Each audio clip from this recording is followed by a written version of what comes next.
Hi again, Mark here from talkingbass.net. This week I'm going to start a short series looking into the basics of the tapping technique.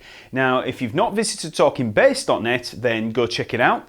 There's loads more lessons, articles and downloads for you over there, and if you subscribe then you not only get updates on all the new videos and Talking Bass goodies, but you also get to download the free scale reference guide, and that's an ebook containing loads of scale patterns for you to practice, and it includes all the major and minor modes, pentatonics, diminished scales, whole tone scales and a bunch of exotic scales, so check it out. So what is tapping? Well, tapping is a technique used on guitar and bass whereby we use the picking hand to make hammer-ons and pull-offs on the fingerboard. People often try to make tapping seem like a fairly broad subject, but it's actually only as complicated or sophisticated as the material that you're trying to play. Just as finger picking involves plucking a string with that hand, or slapping involves hitting the string with the thumb, tapping is simply a way of literally tapping the finger down on the neck and making a note. So let's get down to basics and look at hammer-ons. Now if you've never played hammer-ons before, then you'll probably find tapping a bit of an alien subject, so we'll look at those first. So when we normally play a line, we'll normally use both hands. So this hand frets a note and this hand plucks the note. But if I pluck a note like this C and then push another finger down at another fret like this, I don't have to pluck the second note. I can just pluck that note and just press that second finger, third finger, fourth finger, whichever one down. So I'm only plucking the C and then pressing the finger down. And that's called a hammer-on. Called a hammer-on because you're literally hammering the finger down onto the neck. And you'll generally need a little bit more pressure and strength in pushing down that second note. So there we have hammer-ons. When you take this further, it can give us a technique for creating legato or smooth lines like this scale. So I'm going to take a C major here starting on the first finger, and if I just pluck that first note, the C, hammer onto the D and the E, F, hammer on the G and the A, and then just work up like that.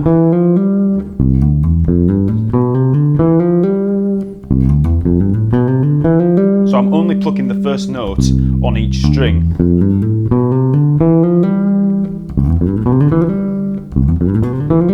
Okay, so we get these nice flowing lines. We can also combine hammer-ons with pull-offs.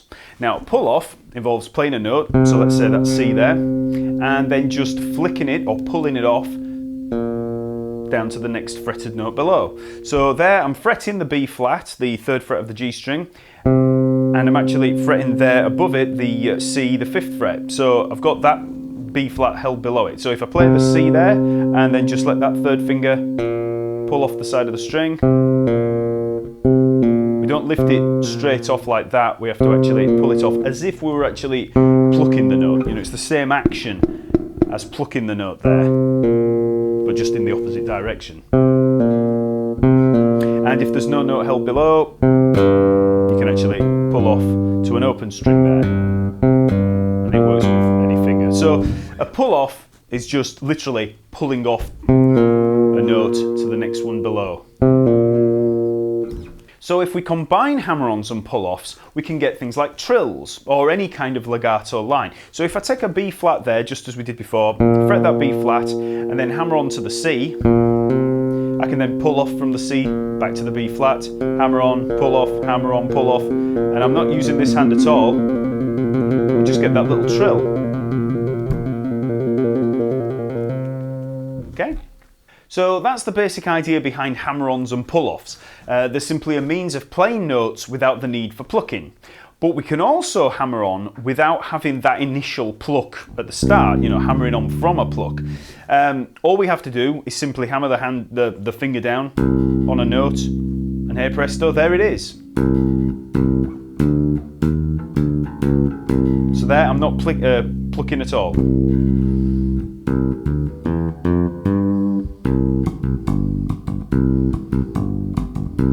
So you can just play one-handed, and it's worth practicing this, just this one-handed type of playing, especially if you want to get into the tapping kind of thing. And it's also actually got some practical applications, because if you need to adjust your amp, or you've got to turn a page of sheet music, or even shake hands with somebody that's passing by, whatever you have to do while you're playing, if you can actually play, if you've got the finger strength and the control in that hand to actually play one-handed, then it makes life a lot easier. You can do different things. So just practice playing different lines. There's that root fifth. Just one-handed. Try scales. Different exercises through them.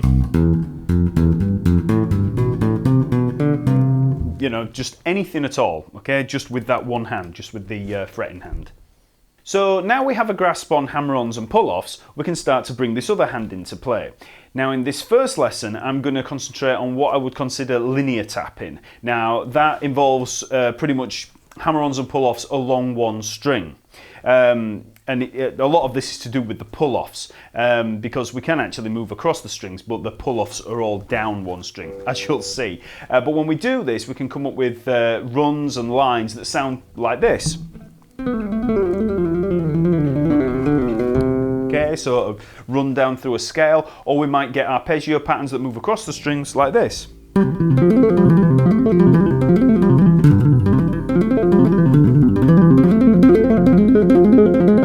Okay. There's also other ways of looking at tapping that I'm going to go through in the upcoming lessons. One of these is a more pianistic approach, so more like playing a piano. When you do that, you get lines that look and sound a little bit more like this.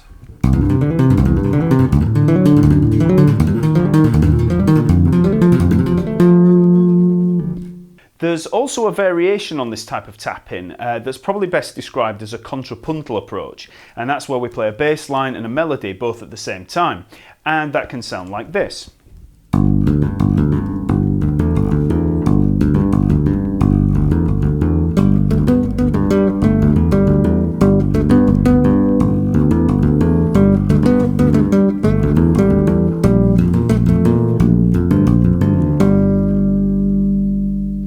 Now, lots of people think that Eddie Van Halen was the inventor of tapping, and it's probably more true to say that he popularised it, especially from a rock guitar standpoint. But there's lots of other famous people like Steve Hackett, Brian May, Ritchie Blackmore and Frank Zappa who'd all messed around with the technique before Eddie blew everybody away with Eruption on the first Van Halen record. And the technique goes way back, beyond all those guys, back to loads of classical and Spanish guitarists. On bass, Billy Sheehan really went to town in the late 70s and 80s, and more recently guys like Victor Wooten and Stu Hamm have done some amazing, wonderful pieces, fully tapped compositions on bass. So the first lick that I'm going to show you is going to be pretty much in the style of Eddie Van Halen's Eruption, and it sounds like this. So that's a pretty popular kind of sound, and basically what we're playing there is a C minor triad, and it's the same as if I was playing an arpeggio here, but all on one string. Oops. Okay, so the first thing we're going to do is put the first finger of the fretting hand down on the C. Okay, we're not going to play it, I just want you to fret it, so that's the 5th fret of the G string. Then I want you to tap with the first finger of the picking hand at the G, 12th fret of the G string. Okay, so that's going to be the first note, that tapped note. Now this is where we start to look at the tapping technique, in the picking hand. And I'm going to use a couple of Billy Sheehan tips here. Now the first one is to actually anchor your thumb there on the side of the neck. It gives you a bit more stability rather than having the thumb floating. I know that Stu Hamm has his thumb floating quite a lot, but for this type of tapping, it actually does really help to put the thumb there on the side. Just a lot more control and a lot more stable, you know where you are. And also we're going to put the second finger, middle finger there, on the back of that index finger, the first finger. And that's going to give us a lot more power in hammering down. And again, like I say, this is a Billy Sheehan trick. So, tip, not trick.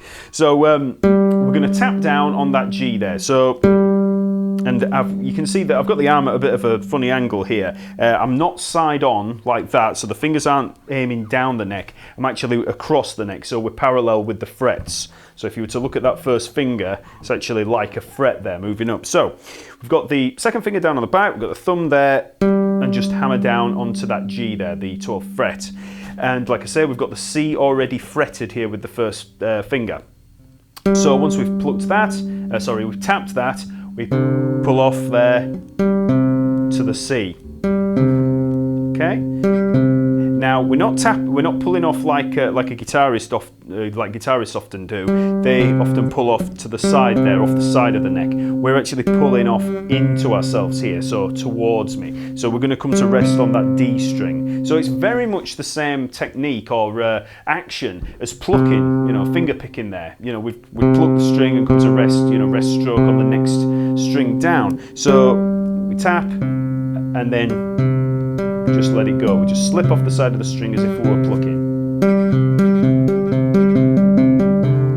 And because we've got that C held down, the G is pulling off to the C. So we've got G, C, G, C, G, C. Okay? So the next step is to hammer on to the E flat there with the 4th finger, the pinky. And that's the 8th fret of the G string. So we've got 12th fret, 5th fret, 8th fret, and that's all there is to it. So tap, pull off, and then hammer on. And as I say, it's very similar to...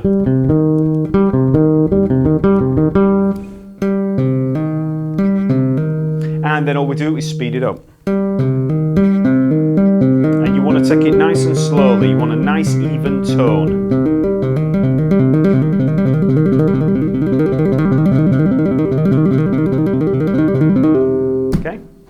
You'll notice as you start to build up speed on this that you'll get this nice phasing effect as you get faster, and that's pretty much because each of these notes isn't going to be exactly the same dynamic, the same volume, just because of the nature of the hammer-ons. And by changing the dynamics in it, making it a bit quieter, surging in the volume, we can increase that phasing more. So that's the stereotypical Van Halen tapping technique, okay? Although he obviously does a lot more than that. But when you hear harmonics on fretless, you hear Jacko. When you hear this kind of tapping line, you generally think Eddie Van Halen. So now let's try a little variation on that line. So we're going to have the same notes. So we tap there, G, pull off to the C, hammer on, but this time we'll tap again and then pull off and pull off. Okay, so tap, pull off, hammer on, tap, pull off, pull off. So it's in 2 halves. We've got the first one and then the second one. So G, C, E flat, G, E flat, C. And again, just build up speed. And you can hear the difference between those if I go between them. So that's the first one,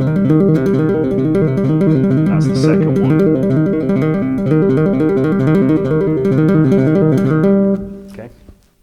Then if you want to try something a little trickier, you can start by actually tapping at the E flat instead of the G. So if we do that, we have that, pull off to the C, then hammer on and then up to the G. So in 2 halves we've got, and then the second half.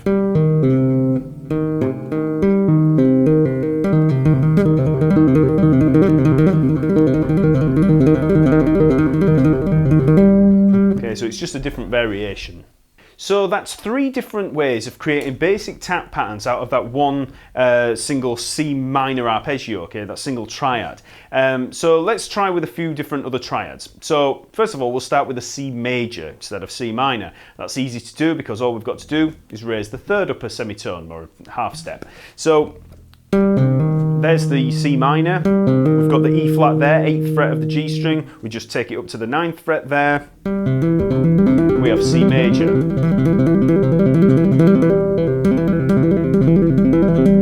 Back to C minor, up to C major. So that might seem like a little bit of a big stretch, you know, once you get there with the C and the E. So what we can do to make that a little bit easier is take this whole thing up to E. So we'll try an E major.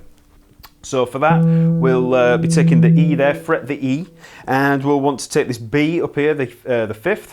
So we'll be tapping on the B, which is the 16th fret of the G string. And so we'll be tapping, pulling off there to the 9th fret, the E, and then we'll be hammering on to the G sharp, the 13th fret.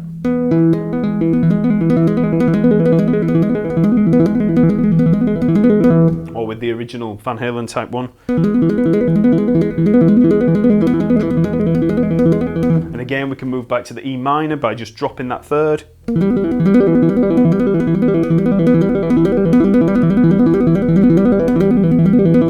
Major, minor. If we stay up in this E area up here for the sake of the stretch, we can also look at the diminished and augmented triads. So if we take that E again there, we take the E minor, so we've got the B, E, G. If we drop the B down a semitone or half step from the 16th fret down to the 15th fret, to the B flat there, we have the E diminished.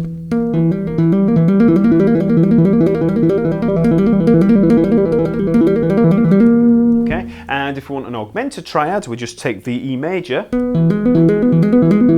there we have the B, the E and the G sharp there. We take that B up a semitone, a half step from the B to a B sharp or C.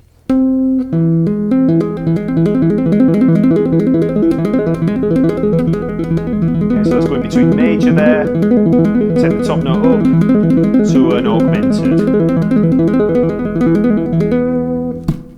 You can experiment with playing any chord quality and a host of different inversions too. For instance, if we've used that E minor arpeggio there, and we drop those bottom 2 notes, the E and the G, down a semitone or a fret, down there to the E flat and the G flat, or a D sharp and an F sharp, we actually get a B major first inversion. So we've kept the B up here, just as we did with the E minor. So if we go from the E minor,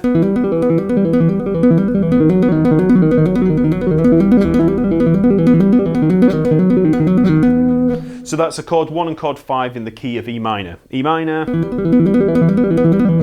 major, E minor, B major.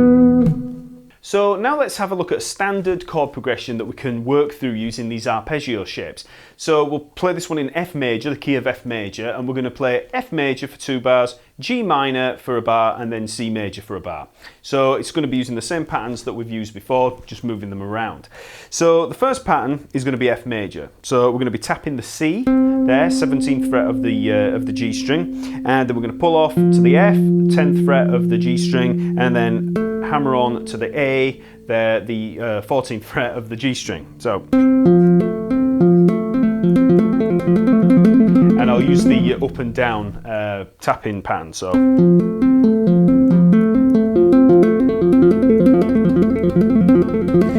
that's the F major. Now let's move up to the G minor. So we just move up to the G there. So we're going to play the D here at the 19th fret of the G string. And we're going to pull off to the G there, 12th fret of the G string, and then hammer on to the 15th fret, the B flat there.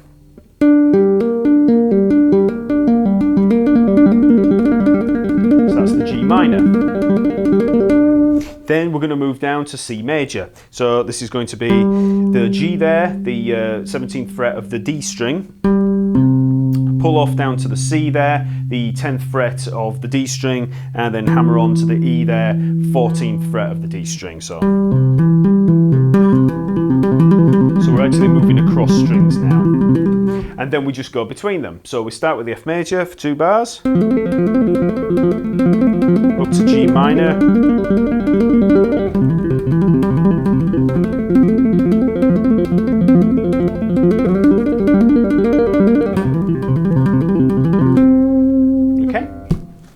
like I said, start off slow and then just build up speed. Don't try and rush this stuff, because if you try rushing, it's just going to start scuffing and it's all going to sound messy and horrible, and it just won't work. I know that it's really, really tempting to just start trying to go as fast as you can with this stuff, because it's actually dead easy. Tapping is one of the easier things that you can do on bass for playing fast, you know. So as soon as anybody starts playing this kind of stuff, they instantly think, yes, I can play really fast, and they just start playing all these crazy lines. And because it's so easy, it's tempting to just rush things. So if you start to, you know, mess up at all and start getting little scuffs there, or it just starts to sound uncoordinated, just slow right down. So on the F there, you know, just bring the tempo up a bit at a time and just hold at the tempo that you find comfortable. And it especially gets tough when you have to move.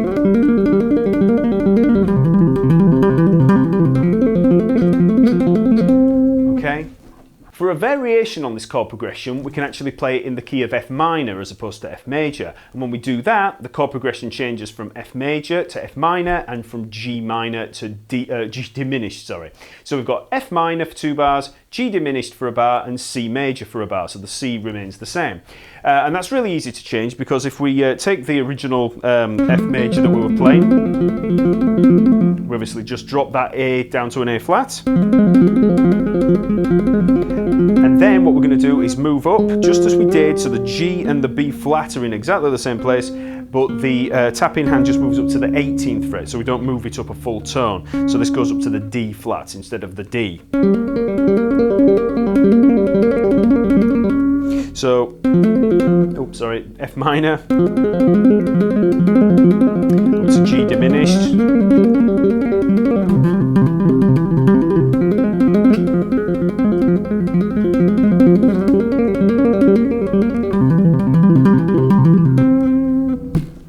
So you can try outlining any chord progression in this way, and it gives you a little more structure and direction to your tapping lines, rather than just randomly moving some funky sounding patterns around the neck at random, which is what a lot of people do. So this just gives you something to work on, and actually makes for a lot of different practice routines, because as soon as you start looking through different chord progressions, you get all these different sounds. You know, you can work through suspended chords and, you know, everything like that. So yeah, just try taking as many chord progressions as you can and just outlining them with these tapped arpeggio patterns.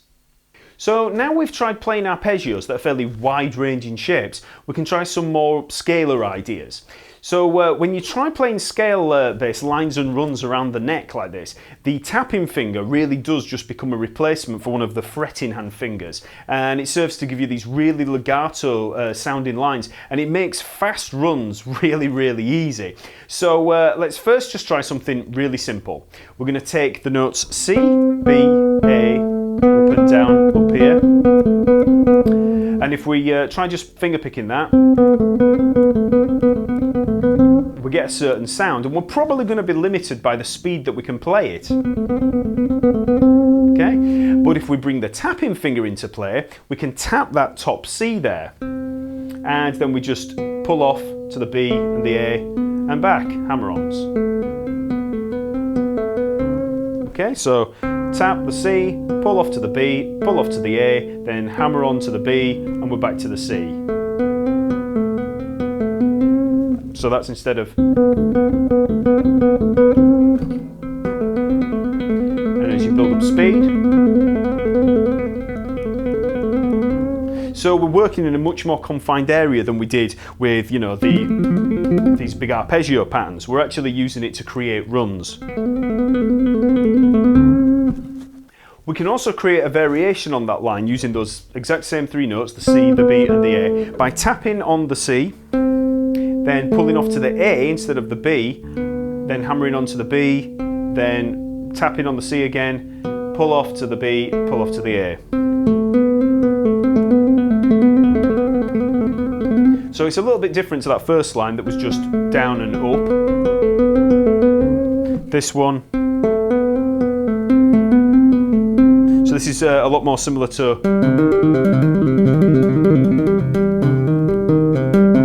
so it's tap, right down and then back up. C, A, B, C, B, A. again, and just build up speed. If we want to expand this type of playing through a scale, you know, taking these fragments and moving them through in sequence, we just have to work them through a scale down one string. So if we look at a C major scale, you know, where we started there, we can start at the C, and then we come down one string. So we've got C, B, A, G, F, E, D, C, and then B and A for a good measure down there. So if you look at those notes and then work down them 4 notes at a time in a 4-note sequence, we have C, B, A, G, okay? So we're using the first finger there to shift down, so we're sliding down. Then we've got B, A, G, F, then A, G, F, E, then G, F, E, D, and then F, E, D, C. And we can keep going down, E, D, C, B, D, C, B, A, okay?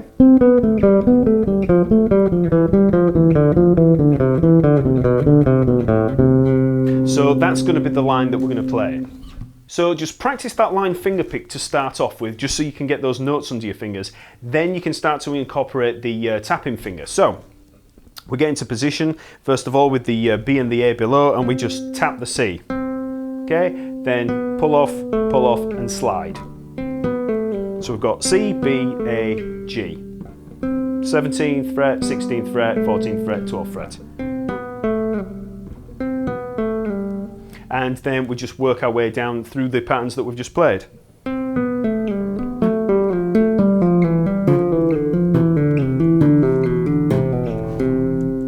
Okay? And we just build up speed until we get it up to full speed.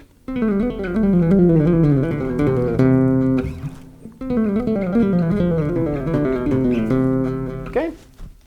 There are loads of ways of playing these descending and ascending scale lines on one string. Billy Sheehan really made this kind of playing around the neck his own, and if you listen to any of his unaccompanied solos, you'll hear him improvising this kind of stuff a lot. When you play tapped scales in this way up and down a string, because of the way that we slide and because of the number of fingers that are often used in this hand, it's often very common to come up with odd numbered groupings like 5s and 7s. So as a perfect example of this, if we take that line that we've just played, the C major, down through the in sequences of 4s, if we take that C there, C tapped, pull off to the B, pull off to the A, slide down to the G. If we then hammer on to the A, ready to tap at the B to come down the next one, we have a grouping of 5. So C, B, A, G, A, and then we're at the B. Okay, so that's a grouping of 5. 1, 2, 3, 4, 5, 1, 2, 3, 4, 5, 1, 2, 3, 4, 5, 1, 2, 3, 4, 5, 1, 4, 5, 1, 2, 3, 4, 5, 1, 2, 3, 4, 5, and we're down there, okay? Which sounds like this. And I actually find that that feels a lot more natural under the fingers for some reason. I think it's because you get a little bit more time as you're descending. Instead of having to tap, tap, tap, tap as you're coming down, the hammer-on gives you time to move. Okay, so that's a grouping of 5. So you can also get groupings like that by double tapping. So tap, tap, and then down. That's actually a 7. So if you tap twice and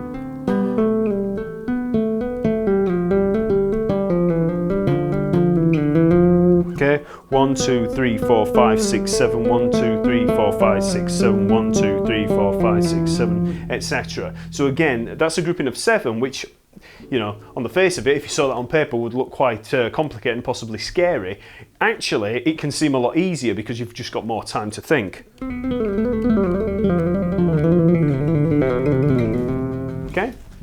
There are loads of different ways to play these kind of lines, and you can play them across strings and in any kind of tapping pattern that you can imagine. At the end of the day, you're just playing melodic lines, just as you would with any other kind of picking action. So try not to think too much of this as just a technique in the flashy, flamboyant sense. It can look quite neat, you know, to have both hands on the fretboard, but at the end of the day, you're just playing notes, just as you would at any other time. And ironically, if if you look at it this way, you're probably more likely to be original and creative with it instead of just tapping for tapping's sake. When you tap for the sake of the technique, you're probably more likely to end up with the same old familiar lines that everybody plays. If you think of it from the other side, just as lines that you want to create, you know, that you've composed, or you know, that you might have been playing with a finger picking or slapping or whatever, you're more likely to come up with something a little bit more original. So just bear that in mind. So finally, let's have a look at a cool little lick that takes this kind of compacted tapping to an extreme, because all we're going to do is use 2 notes. And this is the intro line to the song Addicted to That Rush by Mr. Big. Billy Sheehan creates a trill by hammering and tapping on the same fret, like this. Okay, so to do this, we're going to be playing a trill on the 12th and the 14th frets, and that's pretty much it. But we're going to start with the tapping finger. So you tap at the 14th fret, the A, and then we pull off to the 12th fret, the G. So that's the first part. Tap and pull off. Then once you've tapped, pull off, hammer on the same note on the A. So tap 14th fret, pull off 12th fret, hammer on 14th fret, pull off to the 12th fret. So tap, pull off, hammer on, pull off, all on that same A. And you just have to build up speed with A.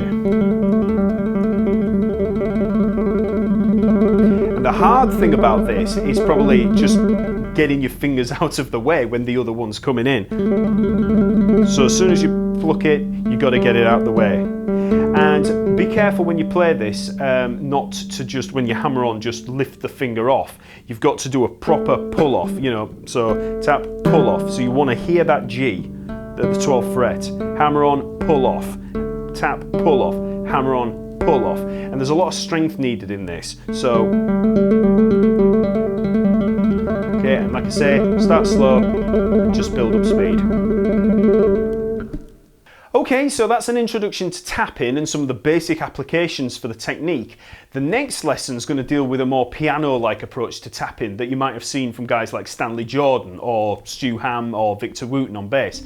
So like this video and subscribe to the YouTube channel if this has helped. Also leave a comment if you have any questions or just to say hi. And also check out talkingbass.net for more lessons, articles and downloads. And as I've said before, if you subscribe, then you'll receive the free scale reference manual full of loads of scales for you to practice. Okay, see you later.